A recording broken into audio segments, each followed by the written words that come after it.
Пушка, гонка.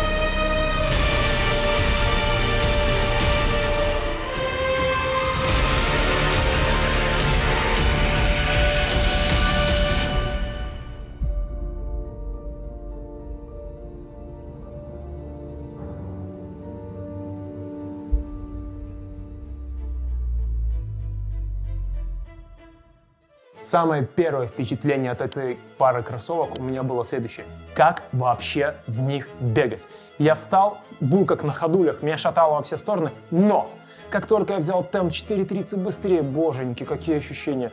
Ребят, все, кто бегает быстро, пробуйте карбоновые кроссовочки. Это какой-то новый уровень. Это, да, не ускорит вас прям на 50%, но 20-30%, если вы бежите в правильной технике, вы получите. Карбоновая моделька Endorphin Pro 2 от Saucony у нас на обзоре.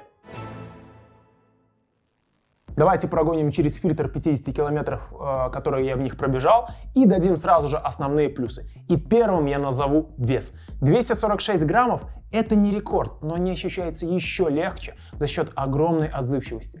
И при этом здесь экономили на всем. Вот вверх, вот он тоненький совсем. Подметки здесь абсолютный мизер. Ну и пена PB, она легенькая. И это все дает очень классное ощущение на ногах.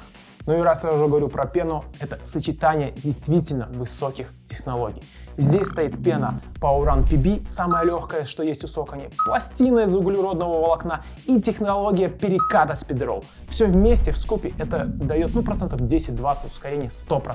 Третий плюс – отличная фиксация стопы. Для меня это всегда актуально, у меня узкая пятка, я везде всегда ее ложу. Здесь же за счет вроде бы мягкого стакана, но достаточно узкого. За счет вот этих дополнительных лямок, шнурков, которые поддерживают по бокам. И в целом вся колодка, она выполнена таким образом, что нога туда погружается, их технология FormFit ее обхватывает, и ты бежишь, куда тебе нужно. Четвертым плюсом назову износостойкость именно для карбоновых соревновательных моделей. В классе это действительно, наверное, самые износостойкие, потому что все другие имеют другую подметку, другую вот эту пену, и уходят они намного быстрее. Вот Saucony сделали этот XT900, опять же, привет, Терминатор, подметочку, и она здесь не стирается вообще практически нигде. Вот 70 километров пробежал, все хорошо.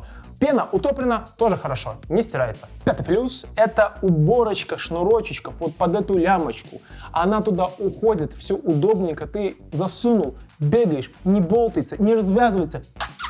Ну и шестой плюс, блин, вы посмотрите, ну красота же. Ну дизайн просто, бомбе. Шестой плюс. Ну и минуса. И первая цена. $200 стоит у официалов. Вот я очень люблю ребят из Kant, у них классные обзоры, у них офигенные статьи, но 25 тысяч рублей, ребята, $330, если кто с Беларуси, из других, $330. Много. Второй минус – это их нестабильность. Если вы новичок, точно не берем, вы будете там, стабилизаторов у вас еще, возможно, нет, и поэтому у вас будет шатать, болтать. Бегать в них медленно тоже не особо комфортно из-за той же самой нестабильности. Как только ты набираешь свой темп, тогда все окей. Третий минус – это низкое сцепление. Да, вы мне скажете, соревновательная модель, по-другому не сделаешь и так далее и тому подобное. Но пойдет дождь, и даже на асфальте проскальзывал я. И поэтому третий минус – низкое сцепление. Четвертый минус – это низкая универсальность. Это высокотехнологичный и заточенный под узкую сферу деятельности инструмент. Это нужно учитывать. К примеру, я был в поездке, и даже гулять в них было не очень мне комфортно. Если вы новичок, то вот вообще бы вам не советовал в них гулять.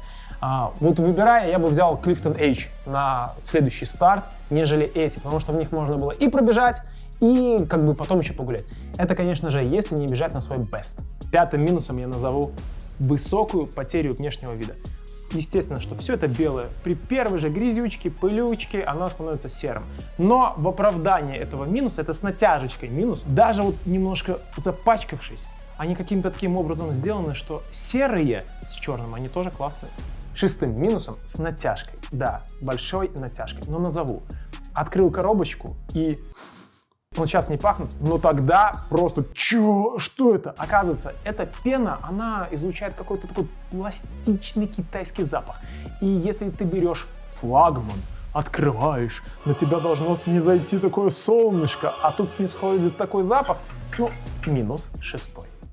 А сейчас я вам расскажу те характеристики, которые я не отношу ни к плюсам, ни к минусам. Это особенности этой пары. В первую очередь, она требовательна к технике бега. Необходимо приземляться на центр стопы, либо даже чуть-чуть ближе к носку, чтобы сама пластина работала и толкала вас вперед. Если вы приземляетесь на пяточку, пластинка не работает. И опять же, кроссовки работают от 4:30 и быстрее. Учитывайте это. Вторая особенность, я ее уже озвучивал, но это прям вот подчеркну. В подседневке и в каких-то таких тренировочных медленных забегах не для начинающего бегуна. Ну и заключительной особенностью назову клиновидный язычок. Он очень-очень тоненький. Здесь вот он пришит вот с такой еще штучкой сверху, чтобы было удобнее надевать. И надевать их очень удобно на самом-то деле. Но язычок, мне казалось, что он будет прям елозить во все стороны. Я не знаю, что они сделали, но здесь очень интересная его форма, сложно описать, и он не елозит. Отличная особенность. А теперь портрет покупателя Endorphin Pro. В первую очередь кошелек, он должен быть такой уху-ху. В вторую очередь это ваш стаж регулярных пробежек от года и больше, пожалуйста. Третьим пунктом это целевое назначение. Используем для подготовки к соревнованиям и участием в соревнованиях. Потому что если вы не участвуете в них, они вам не нужны. Темп в них должен быть у вас 4:30 и быстрее. Сколько можно в них бегать? Ну, мне кажется, сколько хотите. Они для подготовленного бегуна дают хорошую амортизацию. Где бегать? По асфальтовым и желательно ровным поверхностям. В заключение, спасибо магазину Метаран за эту пушку-бомбу. Если вам понравился обзор на соревновательные кроссовочки, напишите еще, какие соревновательные кроссовки для вас обозреть. И опять же, где их обозреть, на каких забегах. Гляньте ролик с Сочей. Понравился, не понравился, расскажите. Все, пожалуйста, туда вот в комментариях. А вас я всех обнял-поднял. До встречи в этом мире.